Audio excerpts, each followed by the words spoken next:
the Franken Robo father.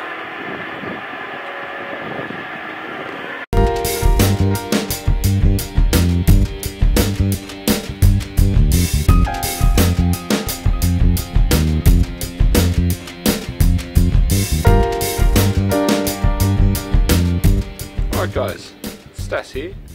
Today we're going to look at my old grandfather. Now if you remember back in this video, I said that my... Let's see, we'll switch the camera around. I had an issue with the bracket coming away from the boiler. It just fell off, so I've kind of got the pump here, which I should probably clean. Just check it's all right to go, but it was fine, so I'm just going to run it through a cleaning solution. And so I've moved over my filter. Sorry, I should say iMake was very generous when I contacted them about the issue. Their only service centre is in Brisbane, which is, you know, over 1,000 kilometres away, and I said by the time we ship it to and fro to fix the issue, we'll just send you a new boiler and you just need to transfer all your parts over. So I did transfer over the thermo well, so I had to get a new one of those. The system they sent me already had a pump, so I didn't have to change that over. This is my original controller, which I've since bought a Connect, so I had this lying around. And so I was going to get, and I bought the pipework thing with the new filter, so that's my old original filter there, which should be fine for now. But I needed a malt pipe and stuff, so here's what we're going to do. Got some parts.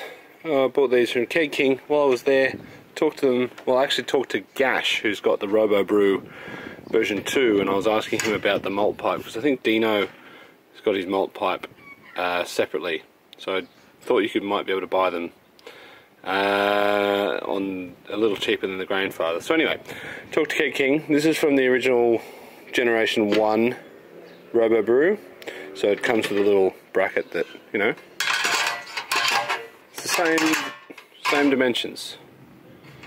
Funny that. And this also fits in, but it's got feet on it, but they're not quite long enough to clear the filter. So we're going to drill some holes, put these in. These have got nylon locks on them, just extend those feet a little bit, and then to get the recirculating part happening, got some thick silicone tubing, cam locks, ball valve, all of these things. We're going to put it together so that we can hopefully have a working system. That's the idea anyway. Let's get cracking. Okay, so all I've done is put all the parts together with a bit of Teflon tape to hopefully stop it leaking. So we've got barb going to ball valve, going to cam lock, going to T-junction. Now this is so we can add stuff later, and then another barb here. This, the idea is this will kind of sit over the top like that. Step 1 complete. Alright, up to drilling some holes. Already started a little bit, but just thought I'd get this solution. It's just drilling solution. Alright, here we go.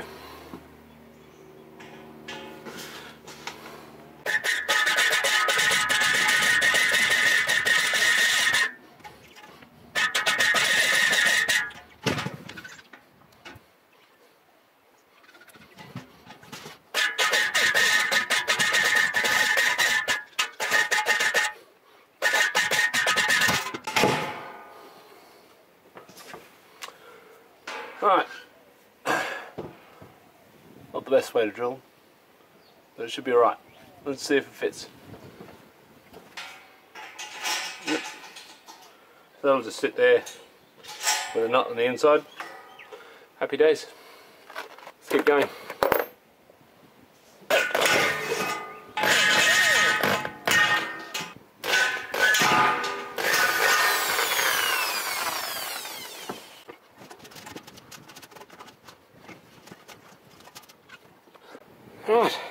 wasn't too bad. I'll clean it up, file it back just so there's no sharp bits. Make sure there's all the filings off the floor so the kids don't, or me, don't stab themselves in the foot, and we'll be right back. Alright, clean those up pretty good. Come on, focus. Yeah, so they're reasonably good. It's probably not ideal, but all I'm doing is putting some bolts on, so it shouldn't matter too much. So let's do that. Okay, so they're not fastened yet, but don't know if you can see that. There is clearance now. Yeah, had an issue with nylon lock nuts. Couldn't get the bastards on. So yeah, so on to piping, because I want to see if I can get this thing watertight. Okay, onto the pump. So originally it did have a Jubilee clip on it, but I think the piping's going to be like enough force is going to make a seal there, because it's a lot thicker walled than the original tubing. So I mean that's going to come off. I will of course leak test it and everything. So that's on there. I'll just close up again. Oh yeah, it's a snug fit. Lovely. Alright, let's have a look at what we got up here. So we've got our beast connection here. Again, I'm just going to put these on. I haven't had an issue with. So, come around here and up to there.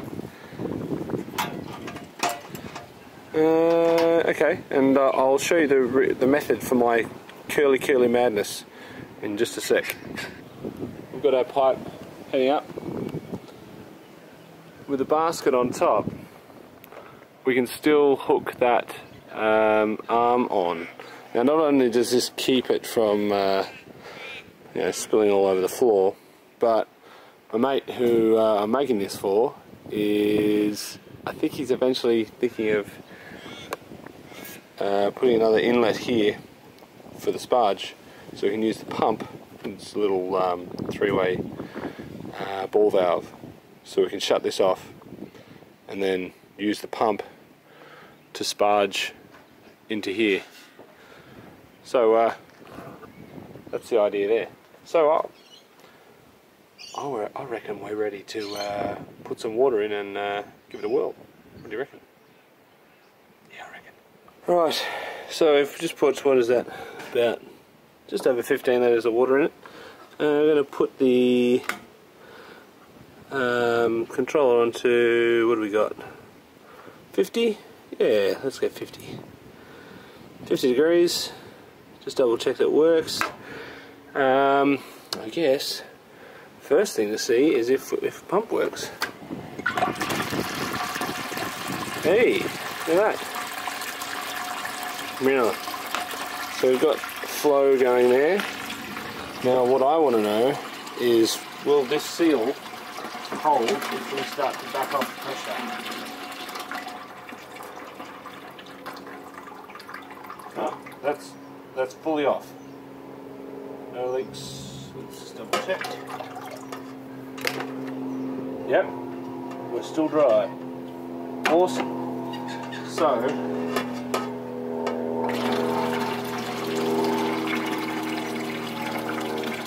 So far so good.